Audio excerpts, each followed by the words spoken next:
লক্ষ্মীর ভান্ডার নিয়ে বিজেপির ফের প্রতিশ্রুতি। বীরভূমের সভা থেকে বিরোধী দলনেতা শুভেন্দু অধিকারী তিনি কি আশ্বস্ত করছেন যে এপ্রিলে বিজেপির সরকার হলে 1 মে থেকে মহিলাদের অ্যাকাউন্টে 3000 টাকা করে ঢুকবে।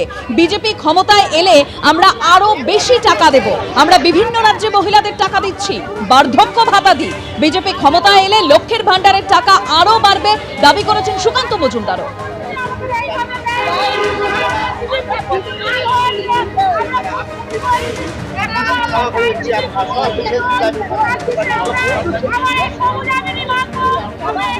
এপ্রিলের মধ্যে যদি বিজেপির সরকার হয় 1 মে 3000 টাকা ঢুকবে মহিলাদের অ্যাকাউন্টে। আর মে মাসে যদি বিজেপির সরকার হয় 1 জুন ঢুকবে আপনাদের অ্যাকাউন্টে। শুধু মহিলাদের নয়, বার্ধক্য ভাতা, বিধবা ভাতা, দিব্যাঙ্গ ভাতা, তফসিলি ভাতা, তফসিলি উপজাতি ভাতা, লোকপ্রসার শিল্পী ভাতা, সব ভাতার ক্ষেত্রেই আগামী দিনে ভারতীয় জনতা পার্টি সংকল্পপত্রে যে কমিটমেন্ট ঘোষণা করবে সেটাই আমরা রাখবো। লক্ষ্মীর ভান্ডার নিয়ে শুভেন্দু অধিকারীর মন্তব্য আপনারা শুনলেন। তিনি বলছেন যে এপ্রিলে যদি বিজেপির সরকার হয় তাহলে 1 মে থেকে মহিলাদের অ্যাকাউন্টে 3000 টাকা করে ঢুকবে। আর সুকান্ত মজুমদার কেন্দ্রীয় প্রতিমন্ত্রী তিনিও বলছেন আমরা ক্ষমতায় আসলে লক্ষ্মীর ভান্ডারের টাকা আরো বাড়বে। শুনুন। ভারতীয় জনতা পার্টি তো বলেছে, আমরা তো স্পষ্ট বলেছি তাদের থেকে বেশি টাকা আমরা দেব, এবং আমাদের রাজ্য সভাপতিও ঘোষণা করেছেন। আমি আগে যখন রাজ্য সভাপতি ছিলাম তখন ঘোষণা করেছি আমরা যে আমরা লক্ষ্মীর ভান্ডারকে শুধু চালুই রাখবো তাই নয়, তৃণমূল কংগ্রেস যে টাকা দিচ্ছে তার থেকে বেশি টাকা আমরা লক্ষ্মীর ভান্ডারে দেব। আমরা বিভিন্ন রাজ্যে দিচ্ছি, এটা নতুন কিছু নয়, অনিশ্চয়তার বিষয় নেই। আমরা 500 টাকায় গ্যাসের সিলিন্ডার দিচ্ছি বহু রাজ্যে। আমরা বহু রাজ্যে, আমাদের হরিয়ানাতে আমি উদাহরণ দিয়ে বলে দিচ্ছি, আপনারা বলছেন মাত্র 1500 টাকার কথা বলছেন বা 1700 টাকার কথা বলছেন। আমি আপনাকে বলছি এখনই ইন্টারনেটে খুঁজুন, আপনার মাধ্যমে বাংলার মানুষকে বলছি হরিয়ানা সরকার বার্ধক্য ভাতা কত দেয়। 3200 টাকা, এখনই খুঁজলে পাবেন।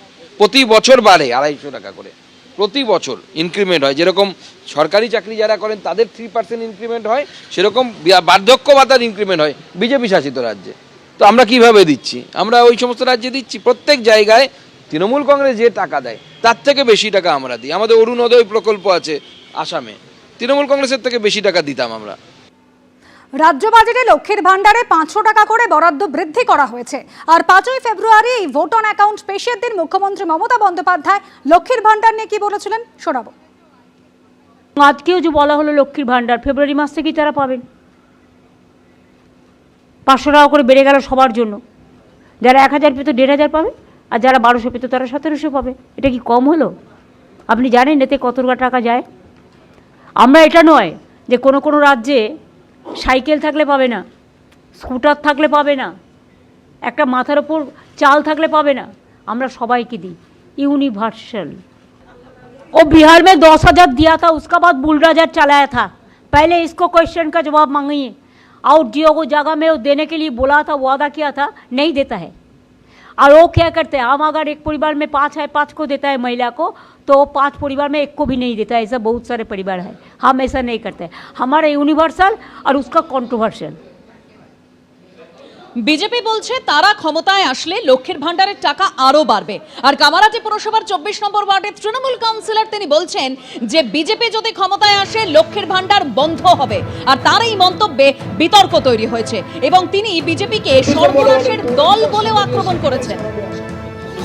সেই ঘটনার ঐতিহাসিক সাক্ষী আমরা থাকছি মুহূর্ত যে লক্ষ্মীর ভান্ডারকে পশ্চিমবঙ্গের মুখ্যমন্ত্রী মমতা বন্দ্যোপাধ্যায় আজকের এমন একটা আপনারা বিজেপিকে ভোট দেবেন না, লক্ষ্মীর ভান্ডার বন্ধ করে দেবে, লক্ষ্মীর ভান্ডার বন্ধ করে দেবে। মনে রাখবেন, বিজেপি এলে লক্ষ্মীর ভান্ডারের 1500 টাকা আর পাবেন না। বাংলার মুখ্যমন্ত্রী মমতা বন্দ্যোপাধ্যায়ের উপরে ভরসা রাখুন, আপনাদের দেখবেন আরো বেড়ে যাবে এরপরে টাকা। বাংলার মুখ্যমন্ত্রী মমতা বেড়ে যাবে এরপরে। তৃণমূল কাউন্সিলর বিমল সাহা তিনি বলছেন বিজেপিকে ভোট দিয়ে ভোট নষ্ট করবেন।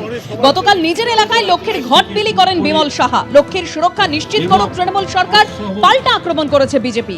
টাকা দিয়ে ভোট কেনার চেষ্টা করছে তৃণমূল, কটাক্ষ বিজেপির। স্বাস্থ্যসাথী কন্যাশ্রী করেছে আজকে এখানে একটা ক্লিপ দেখানো হবে, তো আনন্দের ব্যাপার। আমরা তার জন্য ঘট বিলি করলাম যে আপনারা সেই টাকা দিয়ে খরচা করবেন, ঘটেও জমান, এবং বছরের শেষে পুজোর সময় আপনারা এই পয়সায় আনন্দ করুন। বাচ্চাদের যারা গরিব মানুষ তাদের কাছে এই টাকাটা বিশাল টাকা, আর যারা বিরোধীরা দেখবেন সবাই টাকা নিই না। এটা ভোট কিসের জন্য কেনা হবে? এই টাকা তো আমি বিলি করলাম ওটা ঘটে ফেলার জন্য। আমি বিরোধীরা যদি এখানে ক্ষমতা আসে এই প্রথমে লক্ষ্মীর ভান্ডার বন্ধ করে দেবে, আর তারা ক্ষমতায় আসবে না। যারা ঠিক করেছেন যে বিজেপিকে ভোট দেবেন, ভোটটা দিয়ে নষ্ট করবেন না। বিজেপি হচ্ছে সর্বনাশের দল একখানা। লক্ষ্মীর ভান্ডার বন্ধ করে দেবে তো বিজেপি গভর্নমেন্ট এলে। বিজেপি যদি কোনো মতো চুরি চামারি করে যদি আসে, তারা প্রথমেই হচ্ছে বন্ধ করে দেবে। মানুষকে সতর্ক করলাম। দেখুন, সরকার চালানোর টাকা নেই, রাজ্য সরকার দিয়ে দিতে পারছে না। লক্ষ্মীর ভান্ডার দিয়ে নাটক না করে লক্ষ্মীর সুরক্ষাটা নিশ্চিত করুক, লক্ষ্মীর ভবিষ্যৎ যেন ভালো হয় সেটা নিয়ে চিন্তা করুক। এগুলো নিয়ে না ভেবে পয়সা দিয়ে ভোট কেনার চেষ্টা করছে। আর যে রাজ্যগুলোয় বিজেপি সরকার আছে সে রাজ্যে 1000-1500 নয়, তার থেকে কত গুণ বেশি দেওয়া হয় সেটা দেখুক আগে, তারপরে এসব মন্তব্য করুক। তো ভোট কেনার প্রচেষ্টা, এই করে ভোট কিনে মানুষকে ভয় দেখিয়ে ভোট দেওয়া করাতে চাইছে, কিন্তু কিচ্ছু লাভ নেই। মানুষ এবার লক্ষ্মীর সুরক্ষা চায়, লক্ষ্মীর উজ্জ্বল ভবিষ্যৎ চায়। এবিপি আনন্দ, এগিয়ে থাকে, এগিয়ে রাখে।